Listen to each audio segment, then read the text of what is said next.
राधे राधे दोस्तों, आप सभी को मेरे YouTube चैनल में बहुत ज़्यादा स्वागत है। आज मैं आप सभी को बृहस्पति देव की कथा सुनाने जा रही हूँ। अगर इसके पहले चैनल पर नए हैं तो चैनल को सब्सक्राइब कर दीजिएगा और अगर कहानी पसंद आ जाए तो लाइक कर दीजिएगा। प्राचीन समय की बात है। एक नगर में एक बड़ा व्यापारी रहता था।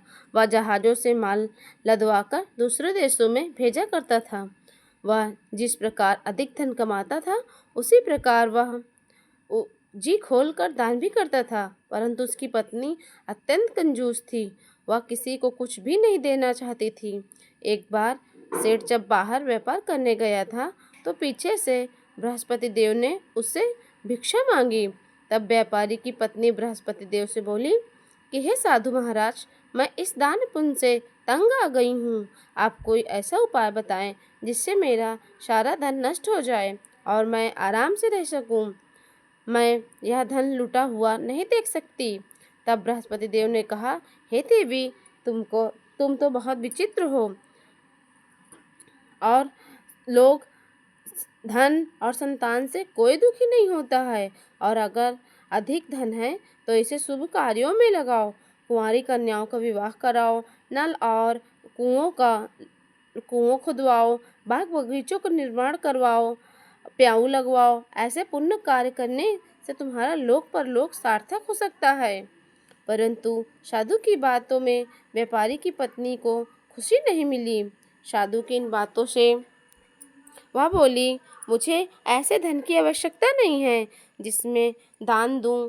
तब वह बृहस्पति देव बोले, यदि तुम्हारी ऐसी ही इच्छा है तो तुम एक उपाय करना। 7 बृहस्पतिवार के घर को गोबर से लीपना अपने घर को गोबर से लीपना और अपने बालों को पीली मिट्टी से धोना और बालों को धोते समय स्नान करना। व्यापारी को हजामत बनवाने को कहना। भोजन में मांस मदिरा खाना और कपड़े अपने घर में ही धोना। ऐसा करने से तुम्हारे घर का सारा धन नष्ट हो जाएगा। इतना कहकर बृहस्पति देव अंतर्ध्यान हो गए। व्यापारी की पत्नी बृहस्पति देव के कहानुसार 7 बृहस्पतिवार वैसे ही करने का निश्चय किया। केवल 3 बृहस्पतिवार बीते थे कि उसकी समस्त धन संपत्ति नष्ट हो गई और वह परलोक सिधार गई। जब व्यापारी वापस आया तो उसने देखा कि उसका सब कुछ नष्ट हो गया है। तब वह व्यापारी ने अपनी पुत्री को सांत्वना दी और दूसरे नगर में जाकर बस गया। वहाँ वह जंगल में लकड़ियाँ काट कर लाता और शहर में बेच देता। इस तरह से वह अपना जीवन व्यतीत करने लगा। एक दिन उसकी पुत्री ने दही खाने की इच्छा प्रकट की, लेकिन व्यापारी के पास दही खरीदने के पैसे नहीं थे। वह अपनी पुत्री को आश्वासन देकर जंगल में लकड़ी काटने चला गया। वहाँ पर एक पेड़ के नीचे बैठकर वह अपने पूर्व समय को याद करके रोने लगा। उस दिन बृहस्पतिवार का दिन था। तभी वहाँ बृहस्पति देव प्रकट हुए, एक साधु के रूप में आए और बोले, हे मनुष्य, तुम इस जंगल में किस चिंता में बैठे हो? तब व्यापारी बोला, हे महाराज, आप सब कुछ जानते हो। इतना कहकर व्यापारी अपनी कहानी सुना दी। तब बृहस्पति देव बोले, देखो बेटा, तुम्हारी पत्नी से बृहस्पति देव को बहुत अपमान किया था, इसी कारण ही तुम्हारा यह हाल हुआ है। लेकिन अब तुम किसी प्रकार की चिंता मत करो। तब गुरुवार के दिन आए तो बृहस्पतिवार का पाठ करो। 2 पैसे का चना और गुड़ लेकर जल के लोटे में डालकर वह चंदामृत प्रसाद बना अपने घर के सदस्यों को और कथा सुनने वालों को बांट दो। स्वयं भी प्रसाद खाओ और चंदामृत लो और भगवान तुम्हारा अवश्य कल्याण करेंगे। साधु की बात सुनकर व्यापारी बोला कि महाराज, मुझे इतना भी पैसा नहीं बचता कि मैं अपनी पुत्री को दही ला कर दूं। इस पर साधु बोले कि तुम शहर में लकड़ियाँ जाओगे तो तुम्हें लकड़ियों के दाम पहले से चौगुने मिल जाएंगे, जिससे तुम्हारे सारे कार्य सिद्ध हो जाएंगे। तब व्यापारी ने जंगल में लकड़ियाँ काटी और शहर में ले जाकर बेचने के लिए चल दिया। उसकी लकड़ियाँ अच्छे दाम में बिक गई, जिससे उसने अपनी पुत्री के लिए दही लिया और गुरुवार के व्रत के लिए चना गुड़ लेकर कथा की और प्रसाद बांटकर स्वयं भी खाया। उस दिन से उसकी सारी कठिनाइयाँ दूरी होने लगी। परंतु वह अगले अगले बृहस्पतिवार को कथा सुनना भूल गया। अगले दिन जब वह के राजा ने एक बड़े आयोजन का कार्यक्रम किया और पूरे नगर के लोगों को अपने यहाँ भोज कराने का प्रबंध किया। राजा के आज्ञा अनुसार नगर और उसकी पत्नी और वो पुत्री और वो थोड़ा विलंब होने के कारण महल में भोज करने गया, लेकिन व्यापारी और उसकी दोनों को राजा ने महल में ले जाकर भोजन कराया। तब वे दोनों लौट कर आए तो रानी ने देखा कि उसके घर में बनी हुई खूंटी में हार टंगा गायब है। रानी को यह व्यापारी व उसकी पुत्री पर संदेह हुआ, उनका हार उन दोनों ने ही चुराया है। तब राजा की आज्ञा के अनुसार उन दोनों को कारागार में डाल दिया गया। कैद में पड़कर वह दोनों अत्यंत दुखी हुए और वहां उन्होंने बृहस्पति का देव का स्मरण किया। बृहस्पति देव ने प्रकट होकर व्यापारी को उनकी भूल का एहसास कराया और उन्हें सलाह दी कि गुरुवार के दिन कैद खाने की दरवाजे पर कुछ पैसे मिलेंगे। उन पैसों से तुम चना और गुड़ मंगवा कर विधि पूर्वक बृहस्पति देव का पूजन करना, तुम्हारे सब दुख दूर हो जाएंगे। बृहस्पतिवार को कैद खाने के द्वार पर उन्हें पैसे मिले।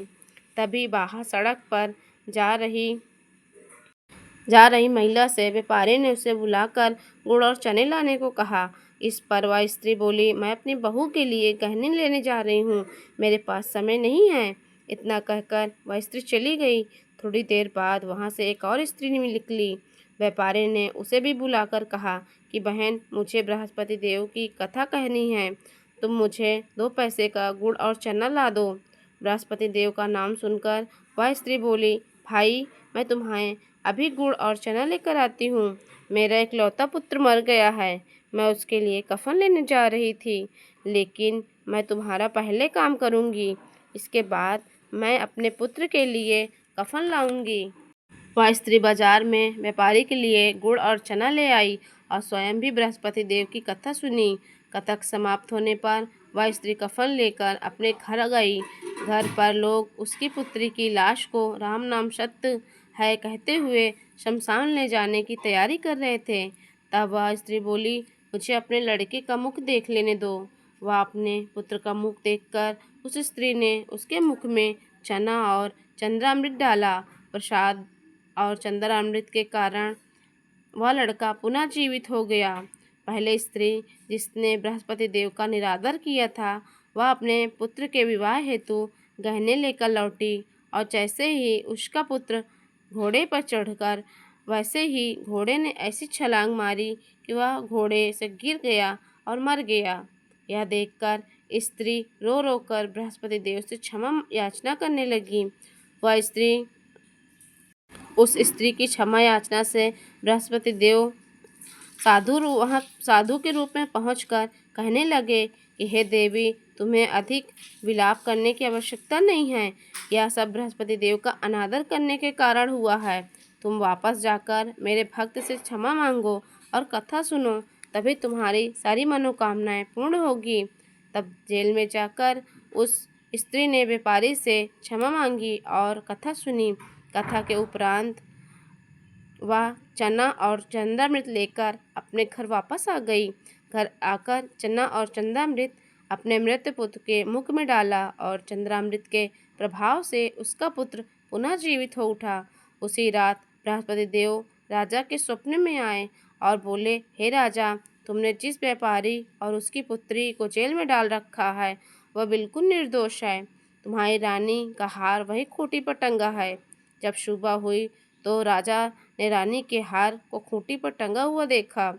राजा ने उस व्यापारी और पुत्री को जेल से रिहा कर दिया और उन्हें अपना आधा राज्य देकर व्यापारी की पुत्री का विवाह उच्च कुल में करा दिया। तो अगर ये आपको कहानी पसंद आई हो तो कहानी को लाइक कर दीजिएगा और चैनल पे नए हैं तो चैनल को सब्सक्राइब कर दीजिएगा और कमेंट में एक छोटा सा प्यारा सा बृहस्पति देव की जय अवश्य लिखें। तो इसी शुभकामना और मंगल कामना के साथ आपसे लेती हूँ विदा। मिलते हैं नेक्स्ट कथा में, तब तक के लिए जय हो बृहस्पति देव की।